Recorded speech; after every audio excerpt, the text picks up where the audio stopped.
Tęsiu savo darbus su savo išmaniąja technologija. Kaip ir buvau minėjęs ankstesnėse video, tai yra siurblys, yra kibiras, pajungtas mechanizmas. Ir realiai pasiduoda visas purvas, sukas ratus, sunkiosios visos detalės nusėsta kibire, o visos lengvosios į siurblį. Kam taip dariau? Tai tam, kad mažiau rinktųsi visos dalelės filtre ir kad mažiau reikėtų keisti maišų. Jungiam siurblį ir darbuojamės.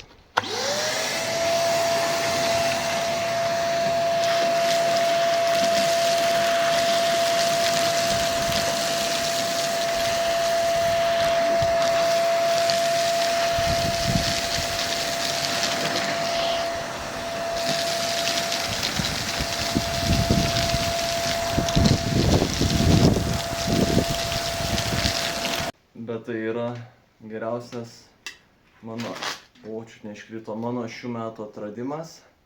Tokie vafliukai su įdariuku, nerealiai skanu.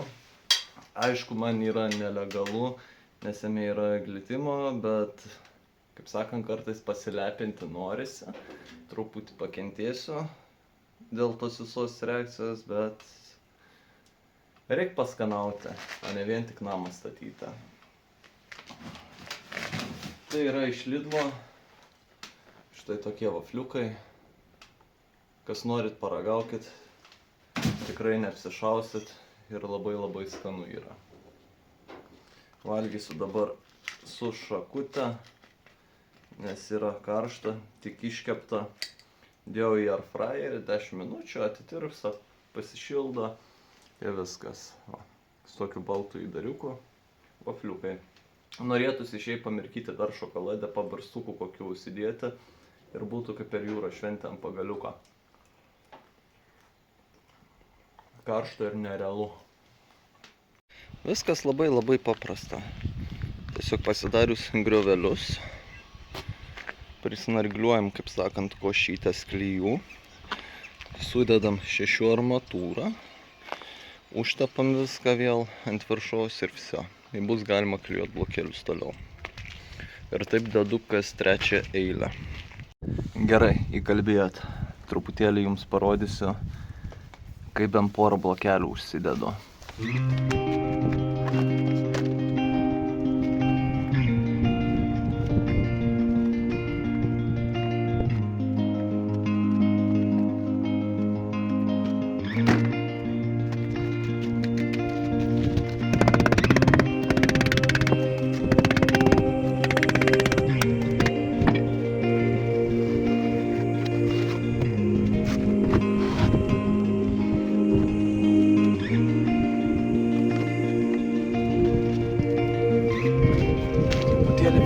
Reikia apsivalyti dar.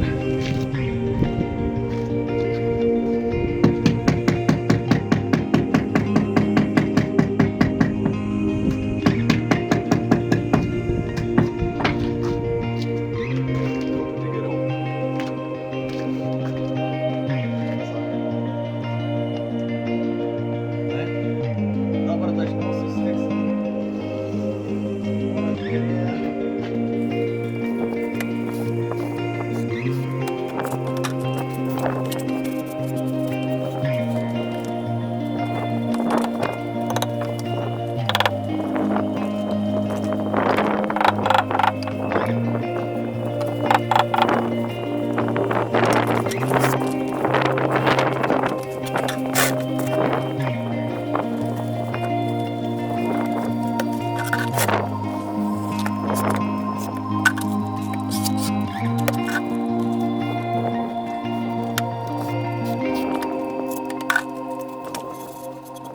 Apsivalau dulkes, kad būtų geresnis sukibimas.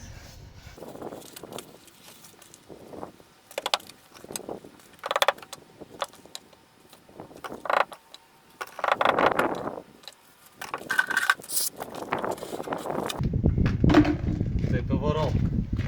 Raketų mokslo čia nėra. Tepi, dedi, pasimatuoji, pasilygini ir viskas. Ir eini toliau.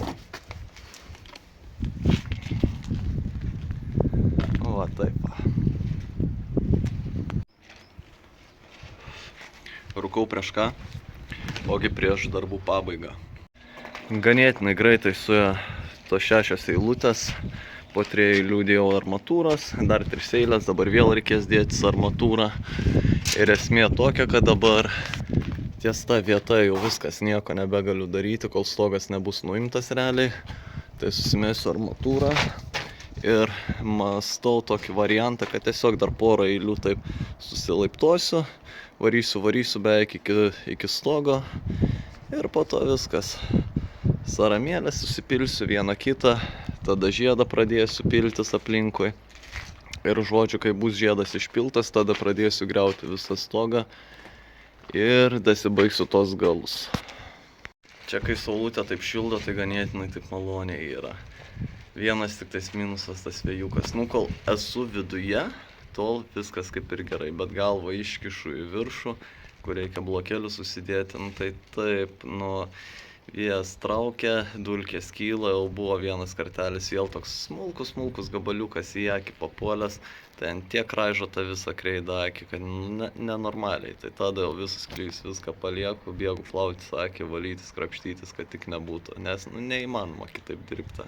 Aš kai amžinai nefilmuoju to paties per tą patį, iš esmės ta siena kaip ir baigta jau yra, tiesiog parodau jums ir viskas. Nes kažkai, ar jūs norėtumėte įsijungti mano vaizdo įrašą į valandą žiūrėti, kaip tiesiog mūriu į blokelius? Manau, kad ne. Ir visai čia normaliai gaunasi. Saramėlę užsipils. Ir tada žieduką pilsim. Iki čia daugmaž dapilsim. Stogą nusigriausim ir aplinkui tada visą pilsim. Ir po to per viduriuką. Pilsim. Tai žodžiu. Iki vasaros gal išeis susidėti stogą. Aš amžinai pergyvendavau dėl tų blokelių, kad kreiviau susideda ir panašiai. Bet pažiūrėkit dabar, dėl ko visa tai vyksta.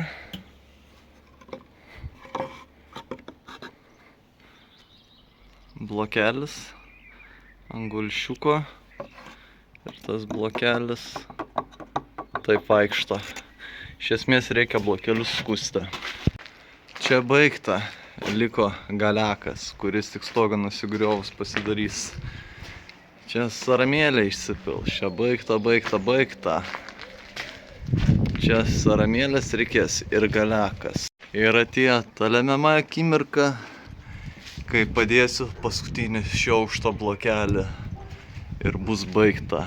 Ir ką mes darysime? Ogi šausim šampaną.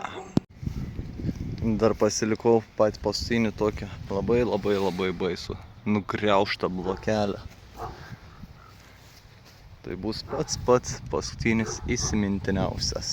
Statom kamerą ir žiūrim kaip dedu.